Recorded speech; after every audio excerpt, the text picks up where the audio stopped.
I think that what art can be in terms of connecting and educating is just quite ingrained in our spirits and in our engagement of the world around us. And then, of course, as I went through my own journey of art as a vehicle for expression and communication, what modes of visualization was most inspirational to me. And, you know, I landed on a trajectory of merging scientific illustration into my practice. And I think that really was as a result of how it could connect others to experiences and wonders of the world around us. And so these are some drawings from one of the first expeditions to Antarctica. And, you know, this predates, of course, photography. And I can't imagine anyone trying to come back from Antarctica and explain penguins. You know, it just must have been such an incredibly bizarre creature to encounter. And so that powerful tool of being able to observe and then reinterpret it as a visual felt like a very powerful tool that I wanted to explore. And, you know, I graduated in 2003. I immediately moved to San Francisco, and it took me a little while to figure out exactly what my journey was going to look like. And I had sort of these moments, these aha moments along the way. And one of my most profound moments was visiting the La Brea tar pits in Los Angeles and the Page Museum.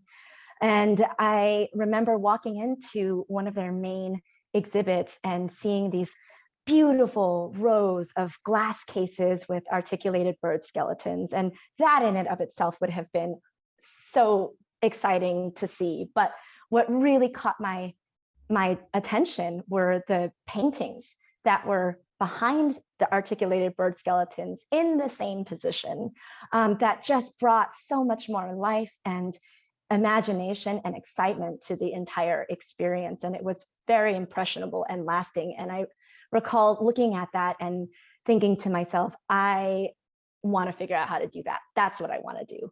And I said this enough times that I finally took that next step and applied for the scientific illustration program at CSUMB and got accepted in 2009. And that really was the kicking off point of creating Inkdwell. And one of the, I think, most important projects that Inkdwell has produced is the Wall of Birds at the Cornell Lab of Ornithology. And this mural spans 70 feet by 40 feet. So it's 2 floors of their visitor center, and it's open to the public, free, of representing the evolution and diversity of every family of birds that was described in 2015. And please, I encourage you to explore an incredible digital interactive that was produced by the Lab of Ornithology. It's called the Wall of Birds Interactive. And Katie will be sharing that link directly in the chat. But is everyone able to see my screen, that it has switched to the browser, or has it stayed on? Jane, I see you're tap anywhere to begin, and I see your browser or your cursor on the screen. Okay, but it hasn't shifted to the I website. don't. I just see the Wall of Birds, the gray. Okay, I think I have to switch with what I am sharing. So hold on one second. Okay, how is that? Yep, that looks good. There we go. Perfect. So I'm just going to really quickly introduce this, and basically it's like a Google Maps for the mural. So you can, you know, zoom in and move around, and each bird is then hyperlinked, and it shows you a on the left-hand side, if you click, it gives you a description about the specific species as well as the family that it belongs to, as well as an interactive map powered by eBird, which is a citizen science digital platform that Cornell Lab of O has created. And all of these different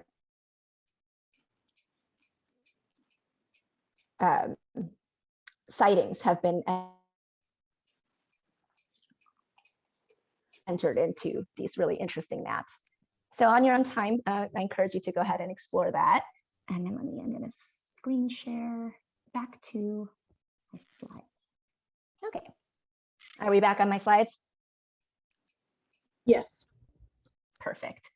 And so one of Inkwell's missions has, of course, been creating interpretives and working in partnership with various institutions of science and biology. And this is at Occidental College in Los Angeles in their new Moore Lab of Zoology and the Ventuna Research Group's newly renovated building. And it depicts a sort of land to sky to sea 360 experience of work that highlights the work that is and research that is being done at these two labs. And this is at the Jones Beach Energy and Nature Center in Long Island, New York.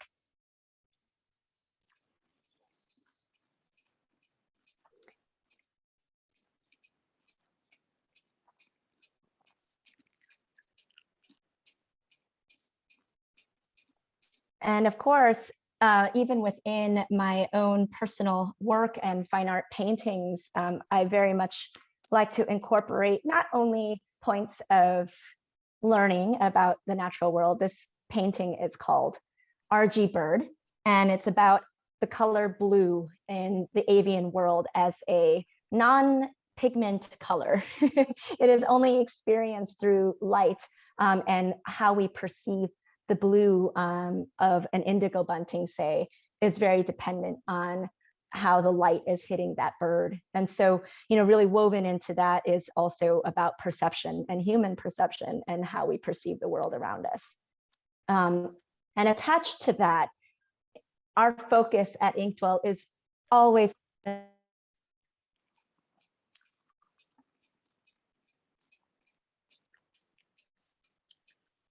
and foremost about education and residents at the Leake Woods and Art Museum, which is located in Wausau, Wisconsin, were tours and programs that allowed students and adults and people of all ages and demographics to have the opportunity to actually engage as a work of art was being created, to sort of take away that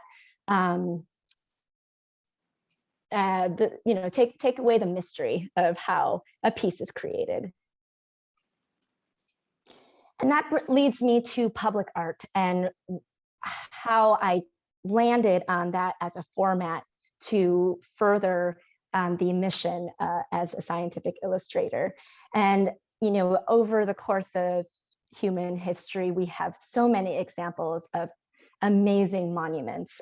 This is Sistine Chapel, created by Michelangelo. Here in San Francisco, we are so fortunate to have a number of public art murals during the WPA, which was, the only federally supported art program, and to reinvigorate economy and boost morale. And I'm so grateful to be able to have these. This is at Coit Tower. And one of my favorite artists is, his name is JR. He is a French photographer and creates these incredible installations all around the world. But you can sort of see just in these three examples that I have provided here that, they often touch on humanity and human experience. And often it's, for whatever reason, not as highlighted the natural world and our connection to it and what we can gain in knowing more about it and observing it. So the Migrating Mural campaign came out of that desire to, in public spaces and forums, captivate and encourage curiosity about the world around us. So as Stacy had said, the Migrating Mural is a series of art installations that highlight wildlife migration that they share with people. So our very first series was about the Sierra Nevada bighorn sheep. And there were 6 unique murals created on Highway 395. And we did partner with the Department of Fish and Wildlife's Sierra Bighorn Recovery Program as our scientific advisors. And, with their help, I was able to create 6 unique stories that highlighted herd units, is what they refer to them as, scattered across this very specific habitat for Sierra Nevada bighorn sheep, which is a subspecies of bighorn. And we have 3. We've got the Rocky Mountain, the desert bighorn, and then Sierra Nevada bighorn. So it's quite a unique, it's incredibly unique to have these sheep in California, and there's only about 600 of them left in the wild. So here are just a few slides of images. This was our very first one in Independence, California. And I've affectionately named this ram Willie. It's the only mural that has a formal title. And I love the Mount Williamson, motel with the Mount Williamson peak behind, and Mount Williamson once again reinforced in the mural. And this was an amazing place to start the series. Mount Williamson herd unit was one of the original herd units that did make it through that near extinction in the 90s. And here, this is at the Mono Basin Visitor Center in Lee Vining. And of course, stories of nature are both beautiful and ugly. And there's nothing easy about survival. And the mountain lion is definitely a top predator of bighorn sheep, which is on its own not a big deal. But if your population is only 100 strong, that can be quite devastating to have mountain lion predation. And here's a young yearling standing on top of a window of an airport hangar in Lone Pine. And so that completed our first series. And when this project was developed, I had always envisioned it to be serial in that it could expand to a number of species. And so my intention was to begin with land, sky, and sea. And so as I decided on, who to highlight for the sky representation, there's just so many to choose from. But ultimately, I landed on the monarch butterfly. And one of the reasons for that is its range. And I loved that it could connect the lower 8 and Canada and Mexico.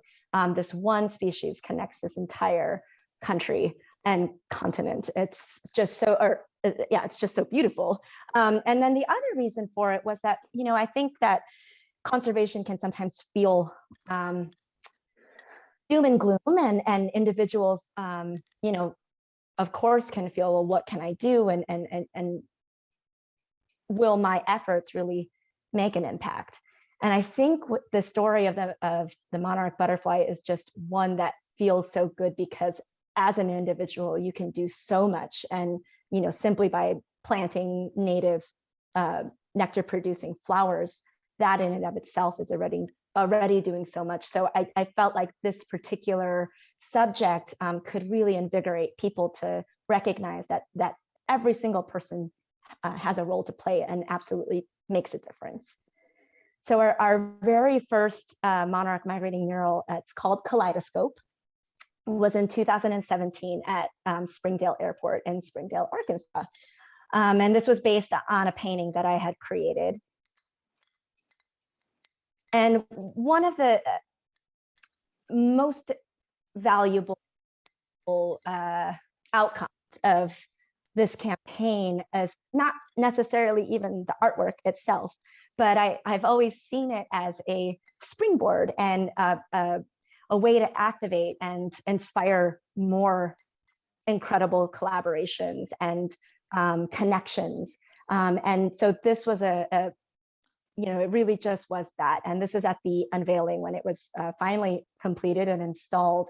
And we worked with Springdale for Monarchs, which is a grassroots organization in Springdale, to not only bring a table of butterflies and butterfly wings for people who came to the unveiling, but to show the box and just talk about monarchs and educate. So this is exactly the kind of collaboration and activation that public art can support and be a catalyst for. And I think that is one of the most important aspects of these projects for Inkwell. And here I am with Springdale for Monarchs. It was in the fall, so things were definitely on their way out, but they have plantings not only at the airport, but at the school that's right across the street from this tower, as well as within the community. And another collaboration that happened was a presentation and with the gardeners of Crystal Bridges Museum, which is a wonderful art museum that really does focus on the natural world and being connected to it. And their facility is absolutely remarkable. And so they have created monarch way stations all around the grounds of the museum. Our second migrating mural was in Florida, and this was a collaboration with the Nature Conservancy at the Florida branch and Full Sail University. And together, Full Sail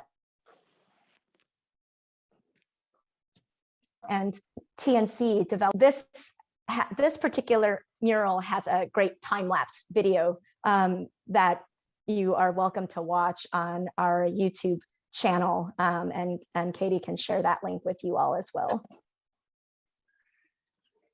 And once again, pardon the tropical milkweed that is in this picture. We informed Full Sail when they re-landscaped the front that they had in fact not planted the correct milkweed, so it was pulled out and replaced with native milkweeds. But what was really remarkable was that only a month or two after they had put this milkweed in, monarchs were showing up and eggs were being laid, caterpillars were just all over these plants. So if you plant it, they will come. And I know that this audience knows that very well, but it just fills my heart with joy to see these activations take place as a result of this collaboration of bringing public art to their city. So this is one of the signs, and all of our migrating murals have interpretive signs like this on the murals themselves, so you can learn more about not only the mural itself, but whoever else has been involved to bring these projects to fruition. And that was that sign that I just showed was for this one, this mural here, Midnight Dream, also in Florida, but in Orlando. It's painted on Orange Street, which just happened to be a beautiful coincidence. But these are monarchs on butterfly weed. And this is just for scale, because it is very hard to show how big some of these projects are. And then we collaborated with SF Day and worked with these students after school to create a mural for their rooftop. And the students also worked with their science teachers to create planter boxes that you can see behind the group of kids with native plants of San Francisco. And this piece is called Inching Forward. And we provided a template for the caterpillar, and then each of the students drew and painted not only the caterpillar, but then their own personal milkweeds.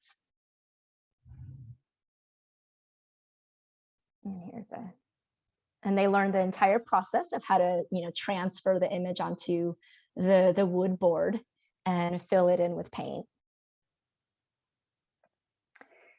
And then after that, we were taken to Ogden, Utah, where we actually have 3 unique pieces of this whole migrating mural story. And one of the cool things about doing multiple migrating murals in a single city is that you have an opportunity to then tell a specific story within those three pieces.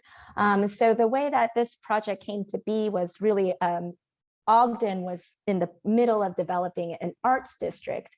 And so this was a wonderful way to tie in not only the natural history, but also art history. So each of the three installations in Ogden of art. And so I love William Morris, who, really can be pointed as creating the arts and crafts movement. And he was a naturalist and an artist in Great Britain and in 1880s or so. And was, I think, the first to really bring applied arts depicting the natural world in the way that he did, and making it available, right, for your homes and your interiors. And so I just wanted to give a little nod to that. And these are digital images that were then printed on these banners that flank the entrance of the Ogden Nature Center. And their property is absolutely spectacular. And this is me about to embrace a milkweed and just their fields of milkweed. And again, it was in the fall, so the milkweeds are at their pod stage, and just, it was a magical sunset and a magical experience. So this is in downtown Ogden, at a location called the Monarch, and they in fact named it the Monarch after this project. But it is a creative and community space, and it holds several art studios, but has a performance space, a gallery, a cafe, and this is the adjacent parking lot. And it's called Monarch and Moda. And this, of course, speaks to the 1960s art movement, the op art movement. And I use these, graphic spots of the adult monarch wings to create sort of this undulating pattern, across the wall. And again, for scale. And again, I just love that these projects bring an opportunity to tell the story of the monarch through so many different avenues. And I think one of my favorite collaborations was with a shoe company called Le Mondour. They're a very small boutique in New York, and all of their shoes highlight textiles of the world. But then they did this really fun, unique collaboration with Inkwell to reproduce Monarch and Moda in shoe format, and it's fully embroidered. Katie can again share the link if you want to learn a little bit more about this shoe. But and within the shoe box came, the story of the migrating mural. We worked with Xerxes Society as our conservation partner for a lot of our sort of Western murals. So they had a great little postcard about Xerxes Society and their efforts. So it's a really great way to spread, the message in a outlet that might not have, initially been connected with butterflies or conservation. And then finally, at Weber State University, we created a installation in the art department. And as a scientific illustrator, I had to, of course, give a nod and gesture to the genre of scientific illustration. So really, this mural highlights in a sort of a traditional pen and ink style in burnt sienna, one color throughout the whole piece. The wild flowers of the Wasatch Range, as well as a scattering of different stages of butterflies. And I think the best outcome of our partnership with Weber State was, of course, their planting milkweed in their sculpture garden, as well as 2 whole acres of milkweed on their campus. And then finally, here in my hometown, San Francisco, our 8th and 9th migrating mural were in the city. And as a result of it being in SF where I live, I expanded the story beyond just monarch butterfly, but into the story of, much like the Wall of Birds, the families of butterflies that are in San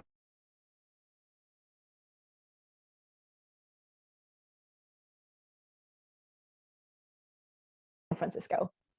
And they're all resting on California Phacelia leaves. And then our beacon migrating mural is located in the Tenderloin at 455 Hyde Street.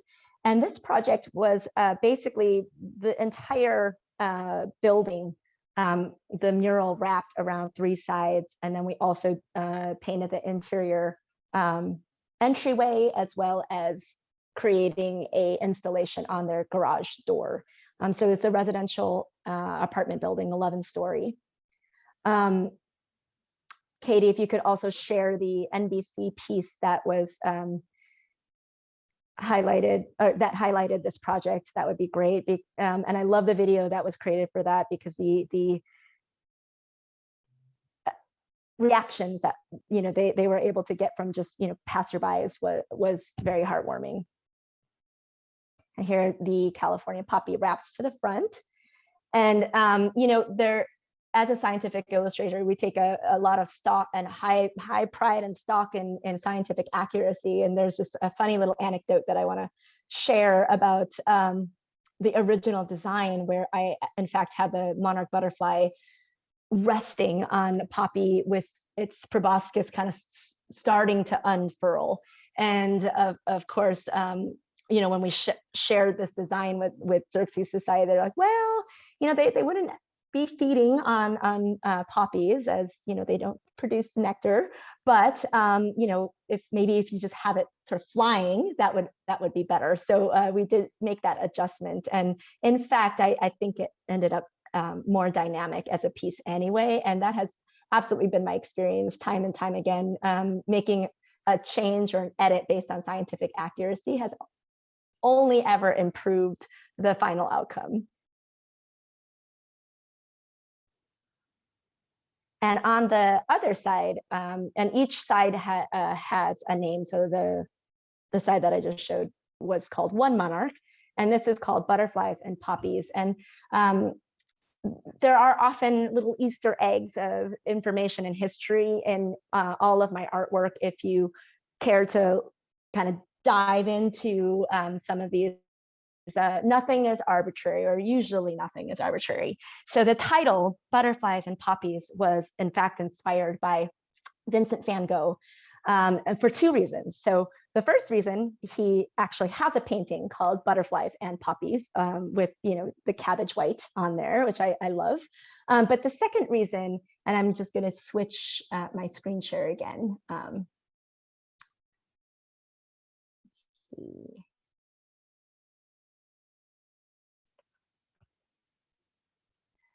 And many of you, I'm sure, have heard of this biologist. But this is from a little paper called The Monarch Milkweed Arms Race by Anurag Agrawal, and he is at Cornell University, and his whole life is dedicated to milkweed and monarchs. And the part that I want to share with you today is this really cool anecdote about Vincent van Gogh. And how is that relevant? Well, the toxin, or the latex, in milkweed can be used medicinally. And so when, I'm just going to read this little passage here. When used appropriately, cardiac glycosides cause stronger heart muscle contractions, and thus can be beneficial for patients with congestive heart failure. Some 150 years ago, cardiac glycosides in the form of foxglove extracts were also prescribed for epilepsy and depression, at least by some doctors. It well may have been too much foxglove that caused Vincent van Gogh to see the yellows and halos he so famously painted. These are symptoms known to medical doctors as digitoxicity after poisoning by the cardiac glycosides. Although this idea remains controversial, it was in the year of his death, 1890, that Van Gogh painted his portrait of Dr. Gachet, and I might be butchering that, so pardon that, complete with sprigs of foxglove and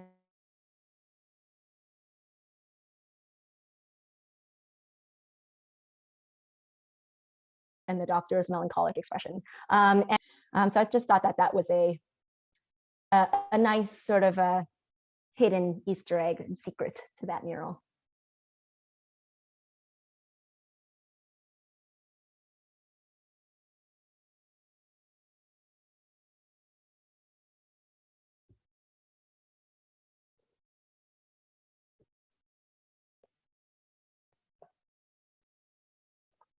Okay, and then of course I had mentioned that the entryway interior was also painted, and we did that in the form of a hand-painted wall covering that highlighted all the butterflies of San Francisco that had been listed in iNaturalist as recent observations.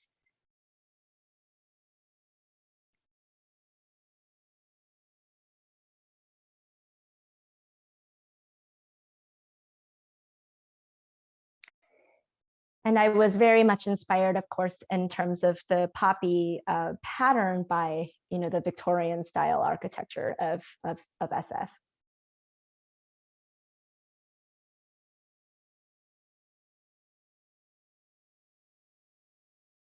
And here's a few close-ups: California tortoiseshell, California sister with some fritillaries, fiery skipper. And we very much look forward to our upcoming migrating mural in Santa Monica. It's slated to be created in mid-March, and we haven't yet depicted a roost. So this is quite a special, obviously celebratory mural of the bounce back that we are seeing this year, which I couldn't have been more overjoyed by. So we're very much looking forward to creating this in Santa Monica. So if you are in the area, please come by and say hello. And we'll, of course, be posting information about this as it gets closer to the time of install. But really, that concludes the presentation and the body of work that I wanted to share with you today. I am very happy to take questions and interact with you directly at this point. Thank you so much, Jane. It's just fantastic to get to take a journey through your process and the amazing way that you're bringing together artwork, scientific illustration, and conservation. I've collected some questions from the chat. Also, Katie or Jane, if there are other questions that you saw go by that I don't mention, please just pipe in. And folks, again, thank you for all your questions. And please, you can keep entering those in the chat and we can ask Jane. So there were a few questions that had to do with kind of the scale of your project, the logistics of how it all works. So let's see. Okay, actually, first of all, someone was very curious about when and where did the term activation first come into use. She's heard it discussing seawalls murals as well, if that's a term in your field. Oh, that's an interesting question. I really couldn't tell you the origins of when that started happening, but I think that for me anyway, that term is relevant and important because these murals have always meant to try to activate others to then be inspired to take their own creative action or other kinds of actions. And so I see these murals really being activism, and that maybe is why when the projects have that as the end goal, it seems appropriate to use that word. Great, thank you. Yeah. Oops. Well, I suddenly got logged out of my, okay, sorry, reconnecting to the question list here. Someone is curious if you could just share a little bit more about the lengths you go through to complete such large projects, including time frame, any special training you've had for getting up so high, the machinery involved, transferring artwork to such a large space, and permissions they were also curious about. Yes, that's a wonderful question. Thank you. Of course, nothing is done in isolation, and it absolutely takes team and support, and really people who believe in it and work with you to bring these things to fruition. So, just for an example, the Wall of Birds took 17 months of on-site painting, and it was about a 2.5-year project. So it came with extensive research and collaborating with scientists, finding donors, and creating ways to financially support the project. And the first migrating mural was funded through Kickstarter. I kickstarted the very first mural, and then with the community of Bishop, we held a fundraiser to then produce the next mural, and then so on and so forth. And so sort of it becomes just a collection and a domino effect of people's involvement to move these projects forward. I do have background as a decorative painter. It was one of my jobs as a freelance artist in San Francisco. And so I did very much learn techniques and using equipment and working at that scale because of that job. But there's a lot of learning as you go. And if you're getting started, there's really no sort of training that you can have to enter into this field. You just got to do it, and you got to practice it, and you just have to experience it. And every single mural comes with a new opportunity to learn and gain more techniques. And I very much like to experiment with different materials, and the narrative is really what drives my work. And so the mediums that I choose to use are often in support of the narrative. And sometimes it works, sometimes it doesn't, but able to find out unless I do it. Great, thank you so much. Oh, and I have to mention, of course, my business partner, Thayer, and my husband. He likes to describe his role as the non-paintbrush related affairs. And I cannot tell you how critical that role is to our studio. And it's with Thayer's effort that he is able to, create the contracts that are necessary to protect everybody involved, to organize logistics, to create partnerships. And so, I don't do it alone, and every role is absolutely important. And my team, my goodness, my Inkwell team of artists and illustrators, that number, grows and shrinks, but we do have, if you look at our website on our About page, you can see who is currently our active team at Inkwell. Thank you. Another couple of questions here. Did Inkwell organize the student activities? You showed some of the outreach in terms of Monarch related activities, and or did you partner with local organizations where wherever the Monarch murals are? Yes, it's absolutely a combination of both. And people do reach out to us, and then we have facilitated like school field trips with workbooks that Inkwell produced that we could work with the department, whatever, or educators. But in addition to that, we get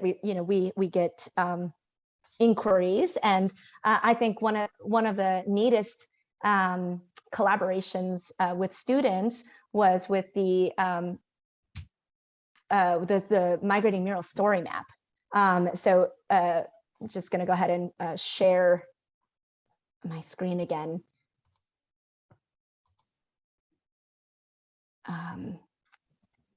Which is so cool. And so this was in collaboration with William and Mary Institute for Integrative Conservation, but it basically goes through, scroll to the top. And we have found that this is best experience on your on a cell phone over a desktop. I'm not, I don't know why, but it is really fun to scroll through and look at the different ways that not only with the art, but what has come out of that, and education, and being able to describe conservation needs through this beautiful story map. And then, so this wasn't our idea, and neither was the Wall of Birds. But these are just, again, but the mural inspired, something else that came out of it that, has another set of reach and another angle to show you. And that's really, what it's all about for us.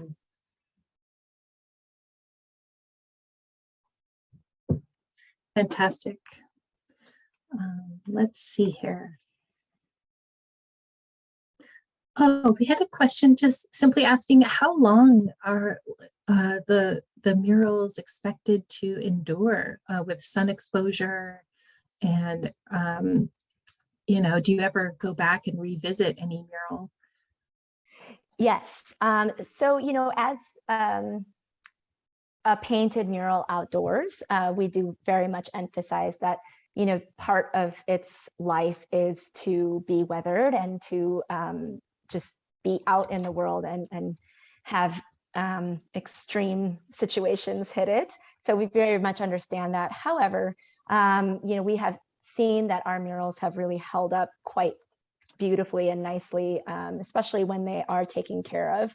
And we find that they have been taken care of because people care deeply about the murals once they're there.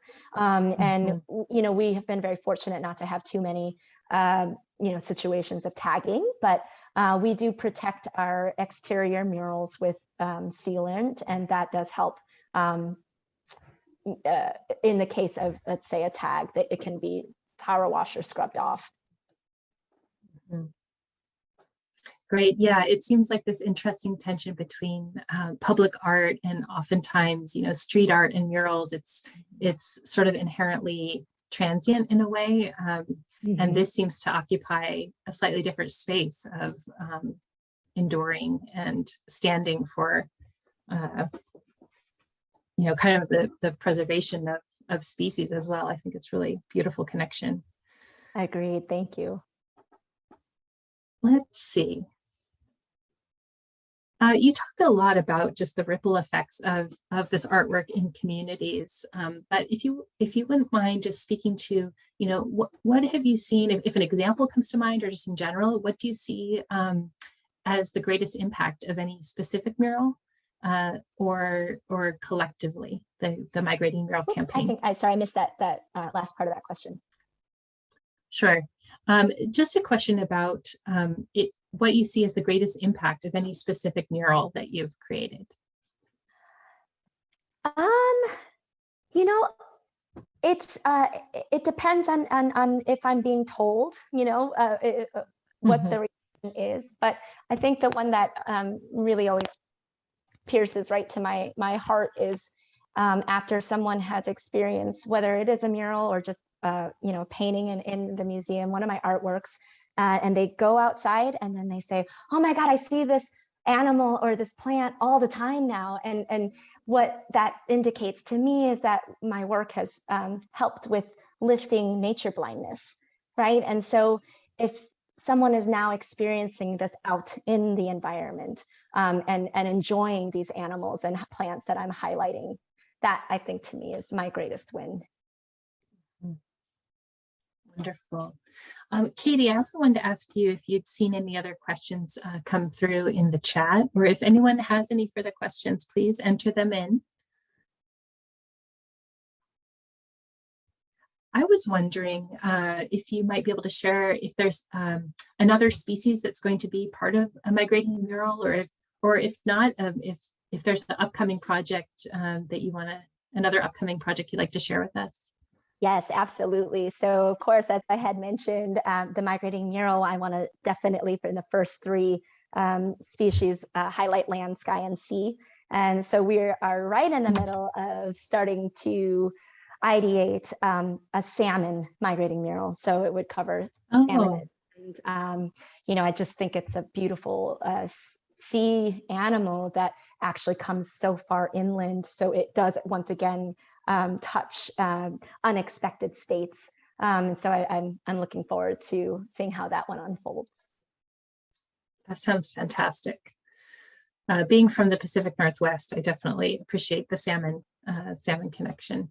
Yes, so A important. couple other questions. Yes, yes. Oh, I was just going to say, and mhm. you know, it is also a resource. So that's also an interesting connection of you know, one of the ties to the natural world that we have as people are for its resources. So it'll be an interesting story.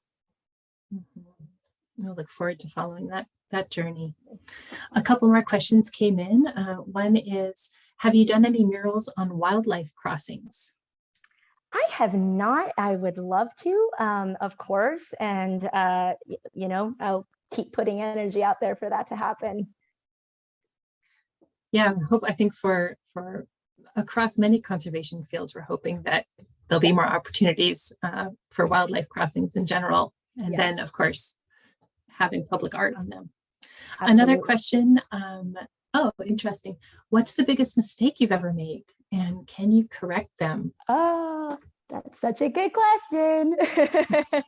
Mistakes are made all the time. And fortunately, paint is opaque and you can cover those mistakes up. So in that sense, yes, I've of course made plenty that in the process do get hidden along the way. And you adjust, and that's kind of to be expected. I kind of joke with my team that mural making is actually 90% correcting like mishaps or having to readjust based on the circumstances thrown your way. And you know, there are other kinds of mistakes that I hope we never make, including, you know, the misuse of equipment or an injury. And so far, knock on wood, we haven't had anything like that. But absolutely, I look forward to mistakes. Oh, great. Well, thank you again so much. I'm not seeing any more questions coming in. Oh, someone commented, yes, it would be fantastic to have one of Jane's murals on the new wildlife crossing that is planned to be built in Los Angeles. Please reach out if you have any connections that you would like to put forward. Great. Well, yeah, thank you again so much for being with us today. You're very welcome. Thank you for inviting me. Yes, and as I mentioned before, this webinar will be recorded and available in a few weeks on the Monarch Joint Venture website. And we will be sending out a follow-up email that will have the chat transcript as well as our own resource list that we've put together, mostly resources from the chat, so maybe duplicate there. But if you pre-registered or you sent me your email via direct message here in the chat, you'll get that. If you logged in later to the webinar, we did just put a call out. If you were able to attend, but you did not pre-register, we still would love to have your email address to send you that. So just direct message me before this ends and I will get that information. And our next webinar next month will be on February 22nd. And this is going to be very interesting as well. We have two people from the Tribal Alliance for Pollinators, an Indigenous-led pollinator and pollinator plant conservation organization. We'll have Jane Breckenridge and Brandon Gillespie with us. So why don't I put the link to register in the chat real quick? But we'd love to see you there as well. So thank you, everyone.